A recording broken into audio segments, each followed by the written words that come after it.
Dengan itu Yesus dimuliakan di atas gunung. 6 hari kemudian Yesus membawa Petrus, Yakobus dan Yohanes dan bersama-sama dengan mereka naik ke sebuah gunung yang tinggi. Di situ mereka sendirian saja. Lalu Yesus berubah di depan mata mereka dan pakaiannya sangat putih berkilat-kilat. Tidak ada seorang pun di dunia ini yang dapat menggelandang pakaian seperti itu. Maka nampaklah kepada mereka Elia bersama dengan Musa. Keduanya sedang berbicara dengan Yesus. Kata Petrus kepada Yesus, "Rabi, betapa bahagianya kami berada di tempat ini.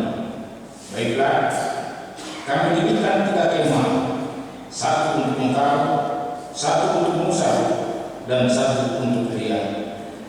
Ia berkata demikian sebab ia tidak tahu apa yang harus dikatakannya karena mereka sangat ketakutan. Maka datanglah awan menaungi mereka, dan dari awan itu terdengar suara, "Inilah anak yang kukasihi, dengarkanlah dia." Dan seketika awan itu rupanya memandang di sekeliling mereka. Mereka tidak melihat seorang pun lagi bersama-sama mereka kecuali Yesus seorang diri. Pada waktu mereka turun dari gunung itu, Yesus berpesan kepada mereka supaya mereka jangan menceritakan kepada seorang pun apa yang telah mereka lihat itu sebelum Anak Manusia bangkit dari antara orang mati. Mereka memegang pesan tadi sambil mempersoalkan di antara mereka apa yang dimaksudkan dengan bangkit dari antara orang mati. Lalu mereka bertanya kepadanya, "Mengapa ahli-ahli Taurat berkata bahwa Elia harus datang dahulu?" Jawab Yesus, "Memang Elia akan datang dahulu dan memulihkan segala sesuatu. Hanya bagaimanakah dengan yang tertulis dalam mengenai Anak Manusia, bahwa ia akan banyak menderita dan akan dihinakan. Tetapi aku berkata kepadamu, memang Elia sudah datang dan orang memperlakukan dia menurut kehendak mereka sesuai dengan adat yang tertulis tentang dia." Demikian jawaban masalah bacaan Tuhan untuk kita di pagi hari ini, yang disebut berbahagia bila kita sama-sama mendengar apa kata Tuhan bagi kita semua di dunia sengsara ini. Kita memerintahkan di dalam perjalanan kehidupan kita sekali bersama. Bapak Ibu jemaat yang dikasihi, yang diberkati Tuhan, pembacaan firman Tuhan Markus pasal 9 pada ayat yang ke-2 sampai dengan ke-13. Sinode memberikan tema bagi kita semua, bagi gereja-gereja yang DKI dan bahwa Yesus dimuliakan sebagai Anak Allah. Bapak Ibu jemaat yang dikasihi, yang diberkati Tuhan, kasih hari ini kita berada di minggu kesengsaraan Tuhan Yesus yang dilembat. Dan dari 7 minggu sengsara yang akan kita lewati, pada minggu ini kita akan membaca renungan firman Tuhan dari kitab Injil Kerana Markus pasal 9 pada ayat yang ke-2 sampai 13. Ada pesan firman Tuhan buat kita di minggu sengsara ini. Bapak Ibu yang terkasih dalam Tuhan Yesus Kristus, Injil Markus ditulis oleh Markus yang juga dikenal dengan nama Yohanes Markus. Dia adalah seorang Kristen yang memiliki hubungan erat dengan para rasul, terutama dengan Petrus. Ada terbukti kuat bahwa Markus mungkin menjadi asisten Petrus dalam pelayanan. Injil Markus ditulis dengan tujuan untuk menyampaikan berita tentang Yesus Kristus kepada pembaca yang mungkin tidak mengenalnya. Markus ingin menegaskan identitas Yesus sebagai Mesias, Putra Allah, dan menyampaikan jalan ajarannya kepada orang-orang Kristen dan juga orang-orang yang mencari kebenaran. Injil Markus diperkirakan ditulis dalam tahun 50 sampai 70 ini menjadinya salah satu Injil yang paling awal ditulis. Injil Markus ditulis dalam konteks sejarah Romawi di bawah pemerintahan Kaisar Romawi, Kaisar Nero sendiri pada waktu itu. Keberadaan Kekristenan pada waktu itu tidak mudah, karena yang memilih Yesus Kristus dianggap sebagai agama baru dan selalu dibenci pada waktu itu. Markus menulis intinya, terutama untuk orang-orang non-Yahudi atau mungkin konvensi baru yang tidak akrab dengan tradisi Yahudi. Oleh karena itu, ia memberikan penjelasan tambahan tentang kebiasaan Yahudi dan istilah-istilah khusus yang digunakan. Bapak Ibu jemaat yang dikasihi yang berkati Tuhan Yesus Kristus, Injil Markus terdiri dari 16 pasal, dapat dibagi menjadi 2 bagian utama. Bagian pertama, pasal yang pertama sampai yang pasal ke-8, berfokus pada pelayanan Yesus di Galilea. Sementara bagian kedua pada pasal yang ke-9 sampai 16 berfokus pada pelayanan di Yerusalem, termasuk kematian dan kebangkitan. Markus menulis Injilnya dengan gaya yang sederhana. Dia menggunakan bahasa yang halus dan narasi yang singkat untuk menyampaikan cerita tentang kehidupan, pelayanan, dan ajaran Tuhan Yesus Kristus. Dengan memahami latar belakang ini, pembaca dapat mendapatkan pemahaman yang lebih baik tentang maksud dan fungsi dari Injil Markus ketika mereka membacanya. Bapak Ibu yang terkasih dalam Tuhan Yesus Kristus, untuk memahami maksud dan tujuan antara makna dan di balik ayat-ayat ini, maka perlu kita mendalaminya dan menguraikannya buat kita semua, agar memahami apa makna yang terkandung dari isi kitab Injil Markus pasal yang 9 ayat yang kedua sampai dengan 13 ini. Yang pertama, pada ayat yang kedua, pada ayat ini kita melihat Yesus membawa 3 murid, yaitu Petrus, Yakobus, dan Yohanes, ke sebuah gunung yang tinggi. Ini adalah awal dari peristiwa transfigurasi yang akan terjadi. Transfigurasi adalah pengalaman ketika kemuliaan Yesus ditunjukkan secara luar biasa kepada ketiga murid tersebut. Bagian kedua pada ayat yang ketiga, pada ayat ini kita melihat bahwa selama transfigurasi bagian Yesus menjadi putih bersinar.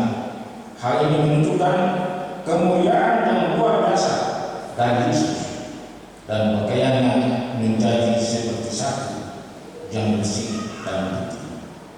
Inilah gambaran visual dari kemuliaan ilahi yang menyertai Yesus saat itu.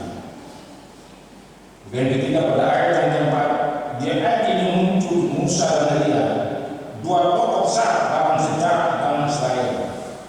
Kehadiran mereka bersama-sama dengan Yesus menggambarkan kesinambungan antara hukum yang diawali oleh Musa dan nubuat yang diawali oleh Elia.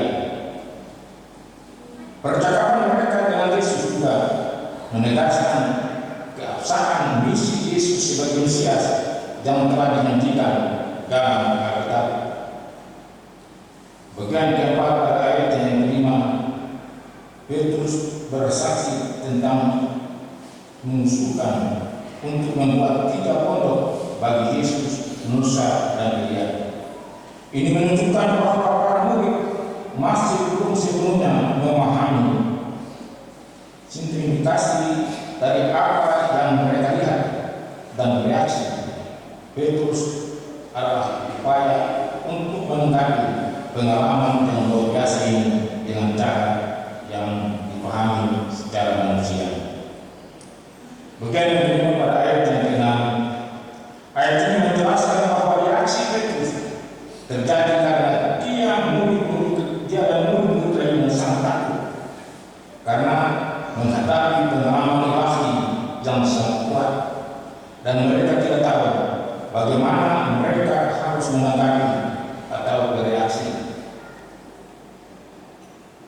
Bagian ke-6 pada ayat yang ke-7. Dalam ayat ini Tuhan menegaskan kembali identitas Yesus sebagai anaknya yang terkasih dan terpilih. Suara dari dalam awan memberi penguatan ilahi dan kedudukan Yesus sebagai Mesias yang dijanjikan. Bagian kedua pada ayat yang ke-8. Setelah peristiwa transfigurasi dan penguatan ilahi, ketika murid-murid memilih sekeliling, mereka hanya melihat Yesus orang diri bersama dengan mereka. Ini menegaskan bahwa Yesus adalah pusat dari pengalaman ilahi, dan ini bahwa Dia yang harus diperhatikan dan harus ditakuti serta dikasihi. Pada ayat bagian 8 pada ayat yang ke-9, Yesus memerintahkan ketiga murid untuk tidak menceritakan apa yang mereka lihat kepada siapapun sampai Dia bangkit dari antara orang mati. Ini menunjukkan pentingnya rahasia tersebut dan menegaskan bahwa saat itu bukanlah waktu yang tepat untuk memberitakan kepada dunia tentang kejadian itu. Bagian yang ke-9 ayat yang ke-10 sampai ayat yang ke-13.